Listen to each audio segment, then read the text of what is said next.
Brett Bielema is one of the most unlikable coaches in college football. I'm not saying I'm cheering for him. I'm cheering for his players. I'll just say for now, I don't know what to do with Illinois.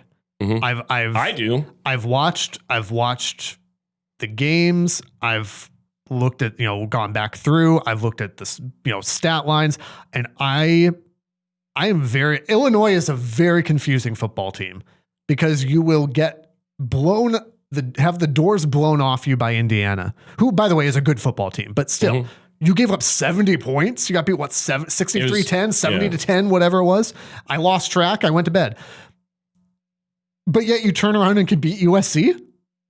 Like, I don't know what to do with that inconsistency. So I'm curious what you think and what you're looking at coming into this game as an Ohio State fan. Yeah, this was one that I think a lot of Buckeye fans had marked on their calendars pretty early on. It's still obviously going to be a big game, but I think there are some glaring weaknesses for Illinois. And I think you saw some of the game plan that they had against Minnesota was intentional to get Julian Sayin ready for this game.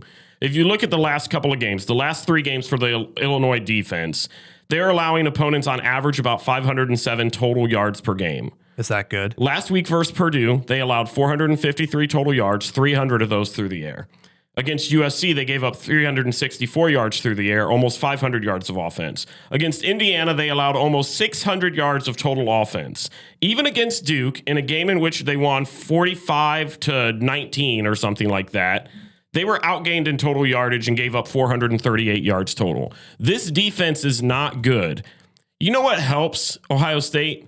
That they have a pretty dang good offense, especially through the air. I just tried to look up the Illinois-Duke score, and it pulled up basketball, and Duke scored 110 points. I'm going to believe that was football. I wish. That game was a lot. I don't want to say closer because Illinois' defense did force 5 turnovers, which is a great performance from them. They gave up a lot of yards in doing it, and the score doesn't ultimately really reflect that. But this defense is weak, in my opinion.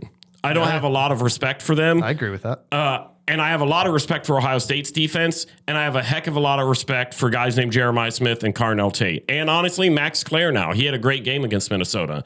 Now, what I said in the Minnesota recap is that I thought that their game plan for that with Julian Sayin was intentional, not because they felt they needed it against Minnesota, but they needed something like that kind of a confidence booster, that kind of a performance from Julian Sayin to be able to lead into this game, because you saw it against Washington. They were a little more conservative.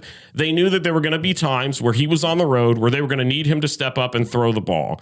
And so I felt like the game plan for Minnesota was intentional for him to go out there and sling the rock around the way that he did, take some deep shots, not be as conservative, not because they were playing lesser talent, although I think, sure, that was the case. I think it was to get his confidence up, to get to get him ready to go on the road and play an Illinois team where they know that one of the glaring weaknesses of that defense is through the air. You saw the stats that I just read off, 364 yards through the air against USC. Indiana absolutely torched them. You saw Purdue with 300-plus yards through the air. Purdue with 300-plus yards through the air. And I think they gave up 27 or something against Purdue. Yeah. Ohio State should be able to move the ball up and down the field at will. I think for this game, I don't want to get too cocky because I think that's where it gets dangerous. I was going to say, you sound extremely confident, and that is usually where things do not end well. I am very confident. I think if Ohio State goes out there and they just play their game, this isn't going to be close. What you got? Where I think that this gets close is if they allow Altmaier to go out there and make some big plays through the air and on his feet. He's got a great wide receiver right now, the Hank Beatty, that has been playing well. The offense is fine. I don't have a lot of questions with Illinois' offense. It strictly comes down to defense, and I trust Ohio State's defense. They've not allowed double digits all year. I don't think Illinois has an outstanding offense. I think Washington is leaps and bounds ahead of what you see in Illinois, and I just don't trust their defense. I got Ohio State 27, Illinois 10. I do think they get double digits. Wow. Okay. Yeah, it's fascinating. I don't disagree with a lot of what you said, and again, I try not to disagree with you just for the sake of disagreeing. I enjoy disagreeing with you. That's why we do this podcast. But I think you're spot on with your analysis of Illinois, though. They score a lot of points, and they give up a lot of points.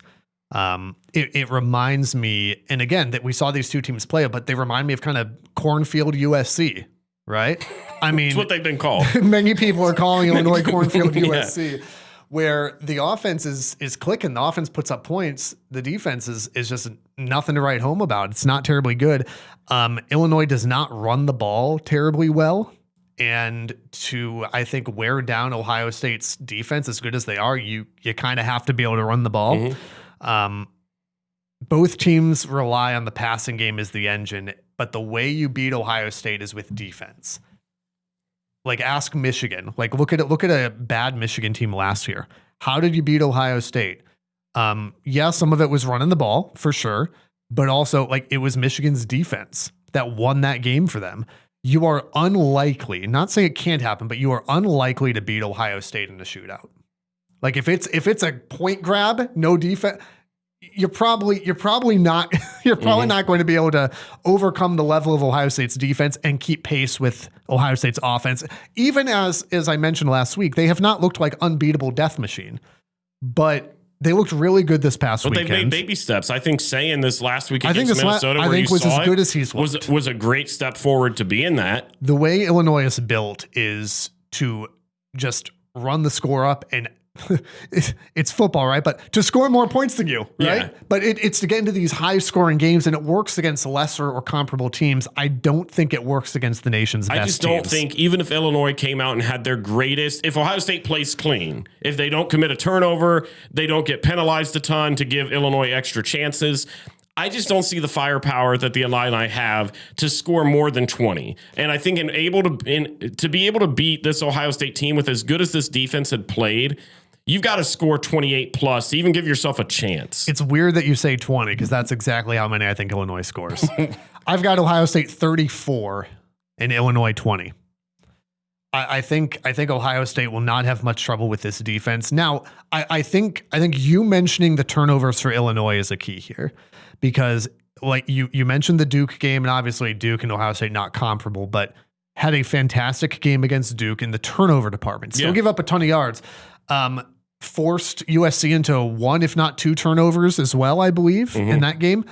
I mean, and by the way, Illinois on the offensive side fumbled the ball into the end zone twice against USC and still won that game. So the offense should be good, but I just don't think the combination of Ohio State's defense combined with how porous that Illinois defense is, I don't think they've got enough to keep pace with Ohio State in this one. I hope I'm wrong. Well, of course, it'd be weird if you didn't. I would really enjoy. Listen, Brett Bielema is one of the most unlikable coaches in college football. I'm not saying I'm cheering for him. I'm cheering for his players. Okay. It ain't going to make a difference. Now, 34-20? 34-20 for Ohio State in this one. The Rivalry Podcast is part of the Varsity Network from Learfield and the River Podcast Network from River Radio Ministries. New episodes out every Monday. Be sure to subscribe, rate, and review wherever you're listening right now, and follow on social media at RivalPod and RivalPod.com. And if you like what you hear, share with a friend so they can listen too.